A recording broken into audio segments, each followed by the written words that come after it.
Tom Holland's Spider-Man has come a long way since 2016 with his debut in the MCU, and to put things into perspective, that was 7 years ago. But before we can fully dive into the journey of his Spider-Man, let's go back a little further.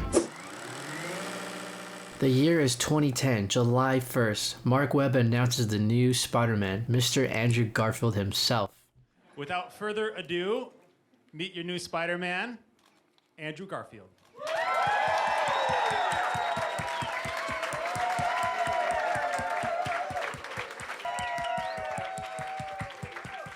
Fast forward 2 years, The Amazing Spider-Man comes out, does good, is well received by fans. It took more of a darker tone and approach, slightly more edgier take on the character. And it also gave some more background knowledge on Peter Parker's parents, which wasn't done in the previous Sam Raimi trilogy. And by far, it had the best romance chemistry between Emma Stone's Gwen Stacy and Andrew Garfield, both on screen and off screen. She's like being bathed in sunlight.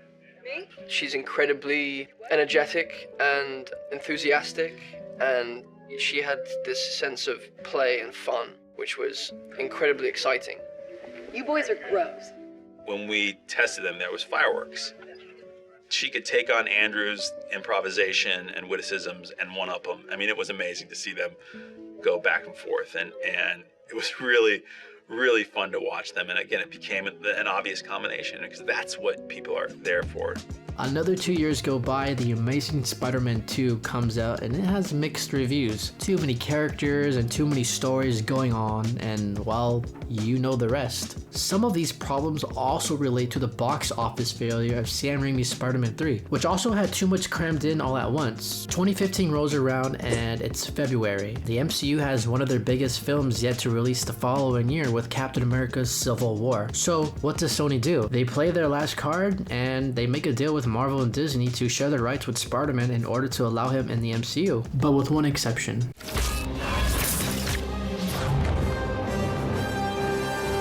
Less than 24 hours after the news that Spider-Man is making his way to the MCU for Phase 3, more details started to come through, and it was reported that at the time that the web-slinger's first appearance will be in Civil War, before a new Sony distributed Spider-Man movie hits theaters in June of 2017. The Hollywood Reporter had also confirmed that Andrew Garfield is not coming back, while revealing that both Marvel and Sony are looking for a much younger actor to take over as Peter Parker. June 23rd, 2015. Tom Holland gets casted as the new web-headed slinger, and he was the one to change it all. A new era of Spider-Man was on its way. Let's talk about Spider-Man. So, were you a fan growing up? Huge fan. Yeah. Huge fan, yeah. And how did you find out you got this role? That's a huge thing to get this role.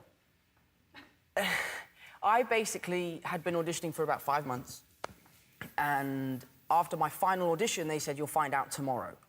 Fast forward 6 weeks, I was still waiting, and one day Marvel just posted on their Instagram, go to our website to find out who the new Spider-Man is.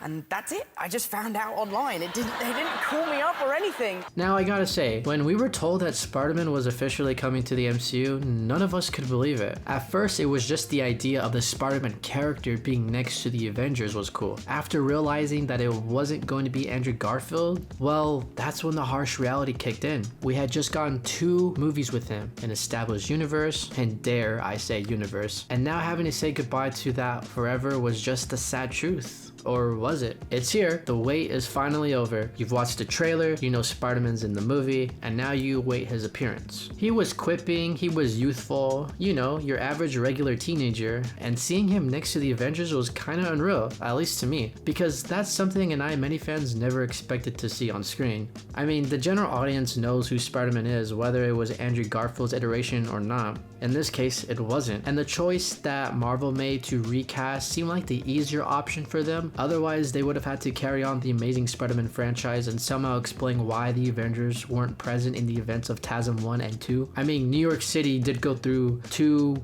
chaos situations and not one Avenger showed up. Fun fact, the Oscorp building was actually supposed to be in the first Avengers film as a background building in a wide shot of the city, but due to some time constraints, I guess, and well, like think copyright issues as well, it really never went through. But it was more so to acknowledge that the fact that the Amazing Spider-Man is in the same universe as the Avengers. So with that said, it was time for Andrew Garfield to hang up the suit and for some of us to say goodbye. But anyway, I'm getting sidetracked. Tom Holland's performance was great. It was everything we could have asked for. We want more. We want... Peter Parker is now the main character again, back to high school and bowling? But this time he's looking out for the little guy, but in doing so, he has a run-in with the Vulture, has to stop him, tries to stop him, but he fails. Tony Stark takes away the suits. You start to think, this is different. This doesn't feel like other Spider-Man films. Why is Peter Parker getting things taken away from him? Why is he being treated like this? Was Spider-Man better off on his own? Alone in his own universe? I was one of those people who called Homecoming the best Spider-Man film ever, but after taking a step back and looking on the past, to see the other two Spider-Men do everything on their own, to carry the weight of the world on their shoulders, to walk alone on the street, to swing with such guilt and sadness, with anger, with regret, with sorrow, and every sad word in the book and in the universe for that fact. Well, damn, I was wrong. Well, at least I thought I was. Spider-Man goes through 2 Avengers films to save the universe, and it kind of would have felt incomplete not having Marvel's #1 hero, their crown jewel, in those films due to the scale and scope of those films. He fights a purple alien, meets the new, wider, but not so wiser side of the MCU. What exactly is it that they do? Kick names, take ass. Yeah, that's right. Gets dusted and then comes back to try and save the universe again, loses his mentor in the process, funeral scene, and goes back to high school. So much fun. Okay, I'm not going through every detail of the films here, as you can tell already, but hear me out. We're already 2 films in, and this Spider-Man feels like Spider-Man and Friends. You have MJ, you have Ned, Peter's classmates, and the teachers. And while dealing with more Avengers stuff, when Peter just wants to walk away from flying birds and nutsack chinda aliens, hey, I would too. With the internet and the Spider-Man community having seen Tom Holland's portrayal of this character and to see how he's being carried through this world, he's been called many things like Spider-Boy, Spider-Lad, Iron Boy Jr., I mean the list goes on. You know, with Spider-Verse, which we got a couple of months ago, and then this film sort of touches on this idea of sort of the multiverse and kind of different people in different universes coming in. Any chance there's a multiverse in which Andrew Garfield's Spider-Man and Tobey Maguire's Spider-Man and then your Spider-Man all meet together? Clashing? That'd be dope. And then you can sort of just say that everyone just comes from a different universe. But would you want that though? Would you want that? Maybe that's a better question. Yeah. Would we want that? I mean, as a fan, I would. This is where it starts. The idea of all 3 Spider-Man generations coming together. How, when, and why? Moving on to No Way Home. The rumors, the speculation. What was the 3rd film going to be about? A lot of fans thought that Marvel was going to have Kraven be the main villain, but it seems like Sony had other plans. But what the hell, boy? Gosh, when will Sony learn that these villain spin-off films just don't work? And so the biggest question now was, will the multiverse come into play? Summer of 2021. Tobey Maguire and Andrew Garfield's names are hitting social media platforms everywhere. There are news headlines talking about them, scoopers claiming that they are coming back, and even sources like Deadline flat out confirming that Alfred Molina's Doc Ock is officially returning. Tom Holland has teased that there are 3 generations of Spider-Man coming to the screen, okay? Wait, what?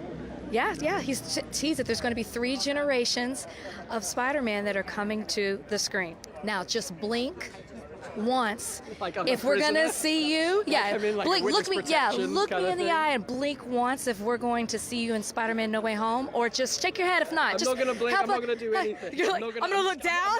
Fans are going crazy left and right and asking themselves and each other, are these going to be different variations of these characters? Now you have one side of the Spider-Man community who is all for this, the side who wants them to come back, and the other side who doesn't want them to come back, because of the risk that Marvel and Disney might ruin these iterations that we've grown up to love. We call them the multiverse deniers. How wrong they were. The first trailer drops for No Way Home, and it confirmed that we are going to be getting all the old villains back to fight Tom Holland's Spider-Man. And then the second trailer drops, and in one of the last shots, it's Tom Holland's Spider-Man, and he's about to face off 3 other villains. I said to myself, there is absolutely no way he's going to be fighting these villains all by himself. And because of how Marvel is known for marketing their movies, and just by looking at the shot itself, it was pretty obvious that Tobey and Andrew were in the movie. And just the fact that the old villains were returning, it was a no-brainer that they were going to make an appearance as well. Fast forward to December of 2021. No Way Home is out, it broke records, it broke the box office,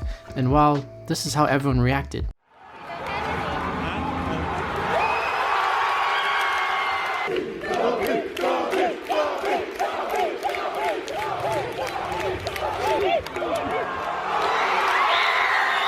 Spider-Man or Marvel fan or not, this was a historic, monumental moment in the world, let alone in pop culture or even cinema history for that matter. People left and right were trying to dodge spoilers like Neo from The Matrix, and if you had saw a spoiler, it was pretty much game over. Years go by and it's 2023. Where is Tom Holland now at this point in his life and his career? While it was known that Tom Holland did like to enjoy drinking, fans also noticed that Tom was having mental health issues as well. Back in August of 2022, Tom had posted a video on his Instagram stating that he was going to take a break from social media because it was affecting him.